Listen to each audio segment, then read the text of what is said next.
بسم اللہ الرحمن الرحیم۔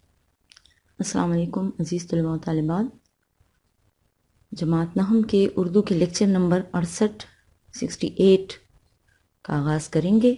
نظم ہم پڑھ رہے ہیں برسات کی بہاریں، جس کے شاعر ہیں نذیر اکبر آبادی۔ شاعر کا تعارف ہم پڑھ چکے ہیں اور نظم کی بلند خوانی بھی ہو چکی ہے۔ آج ہم اس نظم کی زبانی تشریح کریں گے۔ نکالیں صفحہ نمبر 106۔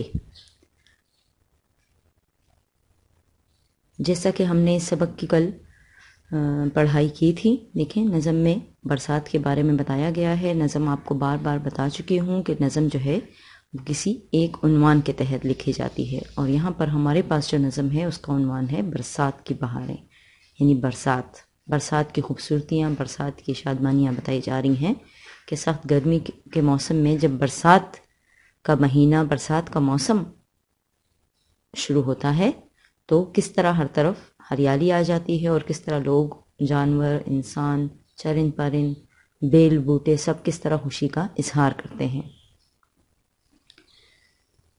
اب دیکھیں، پہلے تو اس کو یہ دیکھیں، عنوان ہے اس کا برسات کی بہاریں، اور یہ دیکھیں کہ اس کا ایک بند جو ہے وہ کتنے اشعار پر مشتمل ہے۔ دیکھیں 1 2 3 4 5 کتنے مصرے ہیں؟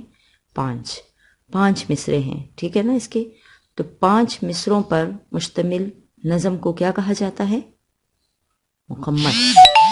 تو نثری لحاظ سے صنف کے لحاظ سے، ٹھیک ہے، صنف کے لحاظ سے یہ نظم جو ہے یہ مخمس ہے، کیونکہ ایک بند میں 5 مصرے ہیں۔ اب دیکھیں اس کی زبانی تشریح سٹارٹ کرتے ہیں۔ اس ہوا میں کیا کیا برسات کی بہاریں، سبزوں کی لہلہاہٹ باغات کی بہاریں، بوندوں کی جھمجھماوٹ، جھمجھماوٹ کہتے ہیں، اچھا لہلہانا پودوں کا ہوتا ہے، فصلوں کا ہوتا ہے، جب ہوا سے وہ لہراتی ہیں اس کو لہلہاہٹ کہا جاتا ہے، ٹھیک ہے۔ اور جھمجھماوٹ، بوندوں کی جو آوازیں ہوتی ہیں نا، یہ جھم جھم کی آواز، صوت، اس کو اس میں صوت جو ہے اس کی، ٹھیک ہے، جھم جھم کی آواز، بارش کی بوندوں کی آواز کو کہا جاتا ہے۔ قطرات کی بہاریں، قطرات قطرے کی جمع، قطرہ واحد اور قطرات اس کی جمع، بوندوں کی جھمجھماوٹ، قطرات کی بہاریں، ہر بات کے تماشے، ہر گھات کی بہاریں، کیا کیا مچی ہیں یاروں برسات کی بہاریں۔ اب شاعر جو ہے وہ یہاں پر تماشے کا مطلب ہے منظر، میننگ آپ لوگ لکھتے جائیں بک کے اوپر۔ تماشے منظر کو کہتے ہیں، گھات کہتے ہیں جگہ کو، ہر جگہ ہر طرف دیکھیں تو آپ کو بہاریں نظر آتی ہیں، کیا کیا مچی ہیں یاروں برسات کی بہار۔ یہاں پر شاعر جو ہے وہ دیکھیں اس پہلے بند میں ہی وہ کیا کہہ رہا ہے کہ اس ہوا میں جو برسات کے مہینے میں ہوا شروع ہوتی ہے تو اس کی اپنی ہی پہچان ہے، اس کی اپنی ہی ایک خوبصورتی ہے۔ اس ہوا میں سانس لینے سے ہی پتہ چل جاتا ہے کہ برسات کا مہینہ شروع ہو جاتا ہے، ماحول میں ایک خوشبو سی پھیلی ہوتی ہے، اور ہر طرف سبزہ لہرا رہا ہوتا ہے۔ سبزے کی لہلہاہٹ جو ہے وہ پتہ دیتی ہے کہ برسات کا مہینہ آن پہنچا ہے، باغات میں ایک رونق سی آ جاتی ہے۔ سخت گرمی کے بعد دیکھیں نا، جب سخت گرمی ہوتی ہے، بہت گرمی کا عالم ہوتا ہے، تیز دھوپ کا، جون کا مہینہ ہوتا ہے جس طرح آج کل ہے نا، اب دیکھیں برسات کے مہینے کی آمد ہے تو موسم تھوڑا سا تبدیل ہوتا ہے، ایسا ہی ہے نا۔ اتفاقاً ہم یہ نظم ایسے ہی موقع پر پڑھ رہے ہیں کہ برسات کی آمد ہے تو ہر طرف کبھی بادل آ جاتے ہیں، کبھی بارش برسنا شروع ہو جاتی ہے، یہی جو ہے یہ برسات کی خوبصورتی ہے۔ بوندوں کی جھمجھماوٹ، قطرات کی بہاریں، کہ اس کو وہ شاعر جو ہے وہ فیل کر رہا ہے، محسوس کر رہا ہے کہ بوندوں کی جھمجھماوٹ کس قدر خوبصورت ہے، اس کی بوندوں کے گرنے کی آوازیں جو ہے وہ کتنی سریلی ہیں۔ ہر بات کے تماشے، ہر گھات کی بہار، یعنی کہ جہاں دیکھو، جس طرف دیکھو بہت خوبصورتیاں ہیں، جس طرف دیکھو خوبصورت منظر ہیں، انتہائی خوبصورتیاں ہیں، یہ ساری برسات کی بہاروں کا بتا دیتی ہیں۔ یہ بہار کا موسم نہیں ہے، اچھا موسم اصل میں برسات کا ہے، لیکن اس کو بہار اس لیے کہہ رہا ہے شاعر کہ برسات میں، بہار میں بھی ہر طرف ہریالی اور رنگینی چھا جاتی ہے، اور یہی حال برسات کے مہینے کا بھی ہے کہ سخت گرمی میں اور سخت دھوپ کے بعد جب برسات کی بہار شروع ہوتی ہے، جب برسات کا موسم شروع ہوتا ہے تو کیا ہوتا ہے، بادل چھا جاتے ہیں اور بارش برستی ہے، جس سے پودوں میں جان آ جاتی ہے، جو بے جان زمین ہے یہ پھر سے زندہ ہو جاتی ہے، ٹھیک ہے نا. تو ہر طرف ایک شادمانی، ایک مسرت ہوتی ہے. جنگل سب اپنے تن پر ہریالی سج رہے ہیں، گل پھول جاڑ بھوٹے کر اپنی دھج رہے ہیں، بجلی چمک رہی ہے، بادل گرج رہے ہیں، اللہ کے نکارے نوبت کے بج رہے ہیں. جنگل سب اپنے تن پر یعنی اپنے جسموں پر، تن کہتے ہیں جسم کو، یا ان کا جو تنا ہوتا ہے، درختوں کا تنا، اس پر وہ کیا کر رہے ہیں؟ ہریالی سج رہے ہیں. وہ خود کو سجا رہے ہیں. کس چیز سے؟ ہریالی سے. جنگل میں جو درخت ہیں وہ خود کو ہریالی سے سجا رہے ہیں. سارے کے سارے جنگل ہرے بھرے ہو گئے ہیں. گل پھول جھاڑ بوٹے کر اپنی دھج رہے ہیں. کر اپنی یعنی کہ اپنی پوری کوشش کر رہے ہیں کیا کرنے کی؟ دھجنے کی. دھج سج کے ساتھ دھج جو ہے یہ استعمال ہوتا ہے، دونوں مترادف ہیں، یعنی کہ خوبصورت نظر آنا. وہ اپنے خوبصورت نظر آنے کے لیے بھرپور کوششیں کر رہے ہیں. کون؟ پھول جھاڑ بوٹے یعنی جڑی بوٹیاں، جھاڑیاں، درخت، جنگل، سارے کا سارا اپنی خوبصورتی میں اضافہ کرنے کی کوشش کر رہا ہے، خود کو اور مزید بناؤ سنگھار کر رہا ہے. بجلی چمک رہی ہے، بادل گرج رہے ہیں. اس موسم میں ایسا ہی ہوتا ہے نا، بجلی بھی چمکتی ہے. ابھی پچھلے دنوں ہی جو بارش ہوئی تھی تو بڑی گرج چمک کے ساتھ ہوئی تھی. اس موسم میں بارش جو ہے وہ گرج چمک کے ساتھ ہوتی ہے. بادل گرج رہے ہیں. گرج کہتے ہیں بادل کی آواز کو. اللہ کے نکارے نوبت کے بج رہے ہیں. نقارہ ویسے تو ڈھول کو کہتے ہیں، ڈھول سمجھ لیں. یہاں پر ہے وہ جب تیز آوازیں آتی ہیں نا برسات کے موسم میں، جب بارش ہوتی ہے تو تیز بجلی گرجنے کی اور وہ جو بجلی کی کڑک ہوتی ہے، بادل کی گرج ہوتی ہے، اس کی جو آوازیں آ رہی ہیں تو شاعر کہتا ہے یوں لگتا ہے کہ اللہ تعالیٰ کی طرف سے منادی ہو رہی ہے، اعلان ہو رہا ہے کہ موسم بدل رہا ہے، خوش ہو جاؤ. اللہ کی طرف سے اپنی خلقت کو یہ پیغام دیا جا رہا ہے کہ لوگ خوشی منائیں. لوگ اس گرمی سے جو بیزار ہو گئے ہیں، مایوس ہو گئے ہیں، وہ خوش ہو جائیں کہ اب موسم بدل رہا ہے. یہ اللہ کی طرف سے ایک اعلان ہو رہا ہے. کیا کیا رکھے ہیں یا رب سامان تیری قدرت، بدلے ہیں رنگ کیا کیا ہر آن تیری قدرت. سب مست ہو رہے ہیں پہچان تیری قدرت، تیتر پکارتے ہیں سبحان تیری قدرت. کہ یا اللہ، وہ اب اللہ کی قدرت کی طرف متوجہ ہو رہا ہے کہ یہ ساری چیزیں، یہ ساری نشانیاں کس چیز کی ہیں؟ اللہ کی قدرت کی. اللہ تعالیٰ اپنی قدرت کی نشانیاں ہمیں دکھا رہا ہے کہ اے میرے رب، تیری قدرت کے کیا کیا سامان ہمارے ارد گرد پڑے ہیں. بس دیکھنے والی آنکھ چاہیے جو تیری قدرت کو، تیری ان نشانیوں سے پہچان سکے.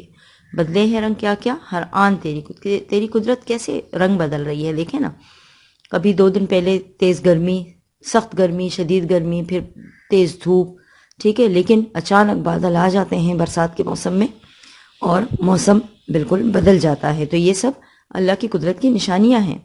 سب مست ہو رہے ہیں پہچان، سب خوش ہو رہے ہیں، جھوم رہے ہیں. اللہ کی اس قدرت پر لوگ خوش ہو رہے ہیں، دیوانے ہو رہے ہیں. تیتر پکارتے ہیں سبحان تیری قدرت. تیتر خوبصورت پرندہ ہے جو بڑی خوبصورت آواز بھی نکالتا ہے. وہ اس کی آواز کو کہا جاتا ہے کہ وہ سبحان کی آواز نکالتا ہے، ٹھیک ہے، وہ سبحان اللہ کہتا ہے. تو اس کے بارے میں لکھا ہے کہ تیتر جو ہیں وہ اللہ کی قدرت پر آواز نکال رہے ہیں، خوش ہو رہے ہیں. اگلے بند کی طرف دیکھیں. بولیں بے بٹیریں کمری پکارے کوکو. بے جو ہے یہ پرندے کا نام ہے، ایک چھوٹا پرندہ ہے، جنگلی پرندہ ہے، ٹھیک ہے، آپ کے لیے نیا نام ہے یہ. بے چھوٹے پرندے ہیں جو جنگلی پرندے ہیں، اچھا، پالتو نہیں ہیں. بٹیریں یہ بھی پرندے ہیں اور یہ بھی. دیکھیں اس میں کافی پرندوں کے نام آئے ہیں. بے، بٹیریں، قمری، پپیہا، بگلا، ہدہد، فاختہ، یہ سارے پرندے ہیں. اب وہ کہتے ہیں کہ سارے پرندے خوشی میں جھوم رہے ہیں. خوشی میں دیکھیں نا، صبح صبح بھی پرندے بہت چہچہاتے ہیں، خوش ہوتے ہیں. تو اس وقت بھی پرندے بہت خوش ہیں، وہ اپنی خوشی سے آوازیں نکال رہے ہیں کیونکہ برسات شروع ہو گئی ہے، گرمی کا زور ٹوٹ رہا ہے، تو وہ پرندے بھی خوشی منا رہے ہیں. بولیں بے بٹیریں کمری پکارے کوکو. کمری کو کو کی آواز نکال رہی ہے. کمری فاختہ کو کہتے ہیں، اچھا، فاختہ ہی کی قسم ہے کہ یہ مختلف آوازیں نکال رہے ہیں. پی پی کرے پپیہا، بگلے پکارے تو تو. بگلے کی آواز دیکھیں، یہ مختلف پرندوں کی آوازیں دی ہیں. بٹیریں اور بے کی آواز نہیں دی، لیکن کمری جو ہے اس کی کو کی آواز ہے. پی پی پپیہے کی آواز ہے، بگلے کی آواز ہے تو تو، ہدہد کی آواز ہے حق حق. ہدہد کا ذکر قرآن پاک میں بھی آیا ہے، ٹھیک ہے نا، جس میں حضرت سلیمان علیہ السلام کے بارے میں یاد ہے نا، آپ لوگوں کو پڑھا ہوگا آپ لوگوں نے. حضرت سلیمان علیہ السلام کا خاص ایلچی، ان کا خاص پرندہ، ٹھیک ہے. وہ ہدہد، تو اس کی آواز کو حق حق کہا جاتا ہے۔ فاختوں کی ہو ہو، فاختہ کی آواز ہے ہو کی۔ سب رٹ رہے ہیں تجھ کو کیا پنکھ کیا پکھیرو، کہ پنکھ والے یعنی پنکھ یعنی پر والے، پروں والے جو جانور ہیں یعنی کہ پرندے، اور پکھیرو جو بغیر پر کے ہیں، یعنی جانور پرندے سب کے سب جو ہیں وہ سب تجھے پکار رہے ہیں۔ کیا مچی ہیں یارو برسات کی بہاریں، کہ ہر طرف آوازیں ہیں برسات کی، سب لوگ خوشیاں منا رہے ہیں برسات کی، سب کے سب پرندے بھی بہت خوش ہیں، پرندے بھی تیری اس برسات کی خوشی میں اللہ کا نام بھی لے رہے ہیں، تسبیح خواں بھی ہیں، اور خوشی سے بھی آوازیں نکال رہے ہیں۔ اگلا بند دیکھیں۔ کیچڑ سے ہو رہی ہے جس جا زمیں پھسلنی، مشکل ہوئی ہے وہاں سے ہر ایک کو راہ چلنی۔ کیچڑ سے یعنی برسات کی دیکھیں، بہاریں تو ہیں، خوشیاں تو ہیں، لیکن ساتھ ساتھ کیا ہوتا ہے، کیچڑ بھی ہو جاتی ہے، مختلف علاقوں میں کیچڑ ہو جاتی ہے، جس سے کیا ہوتا ہے، زمین پھسلنی، زمین پر پھسلن ہو جاتی ہے، زمین پہ لوگ سلپ ہونا شروع ہو جاتے ہیں، زمین بہت سلپی ہو جاتی ہے۔ مشکل ہوئی ہے وہاں سے ہر ایک کو راہ چلنی، وہاں کا مطلب وہاں، اب جہاں پر کیچڑ ہوتی ہے ظاہر ہے وہاں سے ہر کسی کو اس راستے پر چلنا مشکل ہوتا ہے، راہ چلنی راستے پر چل رہا، کہ جب جہاں جہاں کیچڑ ہے وہاں سے چلنا، وہاں سے گزرنا بہت مشکل ہو گیا ہے۔ پھسلا جو پاؤں پگڑی مشکل ہے پھر سنبھلنی۔ اب یہاں پہ دیکھیں شاعر نے تھوڑا سا مزاح کا عنصر پیدا کر دیا ہے کہ جب کسی کا پاؤں پھسلتا ہے تو وہ اپنی پگڑی سنبھالنا اس کے لیے مشکل ہو جاتا ہے۔ جوتی گری تو وہاں سے کیا تاپ پھر نکلنی، تاپ طاقت کو کہتے ہیں، کہ اگر جوتی ایک بار گر جائے، کیچڑ میں پھنس جائے تو اس کو نکالنا مشکل ہوتا ہے، پھر کتنی طاقت چاہیے اس کے لیے، اور وہ اس کو نکالنا مشکل ہو جاتا ہے۔ یہاں پر شاعر نے تھوڑا سا ان دو بندوں میں، آخر کے جو دو بند ہیں نا، اس میں تھوڑا سا مزاح کا عنصر پیدا کیا ہے کہ پھر انسان کو خود کو سنبھالنا مشکل ہو جاتا ہے جب وہ ایک بار کیچڑ میں گر جاتا ہے۔ اکثر لوگ آپ کو کیچڑ میں پھسلے ہوئے نظر آتے ہیں برسات کے موسم میں، لیکن یہ بھی برسات کی شادمانیاں ہیں، یہ بھی انجوائمنٹ کے لیے ہیں، اس سے بھی لطف اٹھایا جائے۔ گر کر کسی کے کپڑے دلدل میں ہے معطر، معطر کا مطلب ایسے ہے تو خوشبودار، عطر لگا ہوا یعنی خوشبودار۔